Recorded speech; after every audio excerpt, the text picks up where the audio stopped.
திருப்புகழ் 66.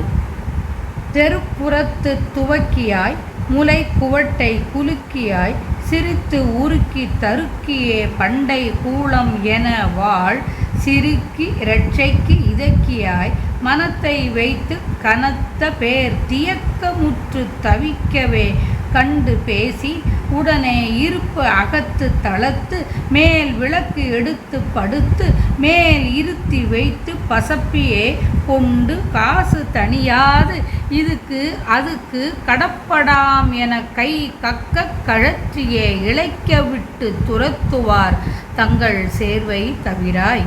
பொறுப்பை ஒக்க பனைத்ததோர் இரட்டி 10 புயத்தினால் பொறுத்த 10 சிரத்தினால் மண்டு கோபமுடனே பொற பொறுப்பில் கதித்த போர் அரக்கர் பட்டு பதைக்கவே புடைத்து முட்ட துணித்த மால் அன்பு கூர் மருகா வரப்பை எட்டி குதித்து மேலிடத்தில் வட்ட தளத்திலே மதர்த்த முத்தை குவட்டியே நின்று சேலின் இனம் வாழ் வயல் புறத்து புவிக்குள் நீள் திருத்தணிக்குள் சிறப்பில் வாழ் வயத்த நித்தத்துவத்தனே செந்தில் மேவு குகனே.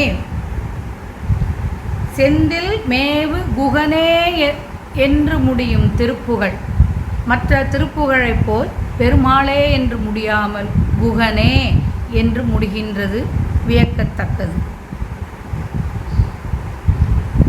ராவணன் மலை போல் பருத்த 20 தோள்களாலும் தாங்கி உள்ள 10 தலைகளாலும் மூண்டு எழுந்த சினத்துடனே போரிட மலை போன்று சினந்தெழுந்த போர் அரக்கர் எல்லாரும் வருந்தி பதைத்திட அவர்களை எல்லாம் முட்ட துணித்து வெட்டிய திருமால் அன்பு கொள்கின்ற மருமகனே.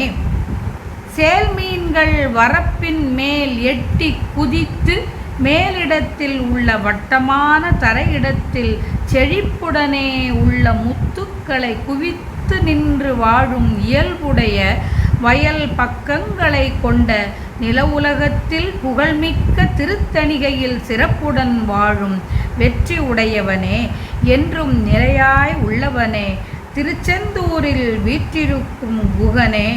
பொது மகளிரை சேராமல் நின் திருவடியையே தொழும் பாக்கியம் அருள்வாயாக அருள வேண்டும்.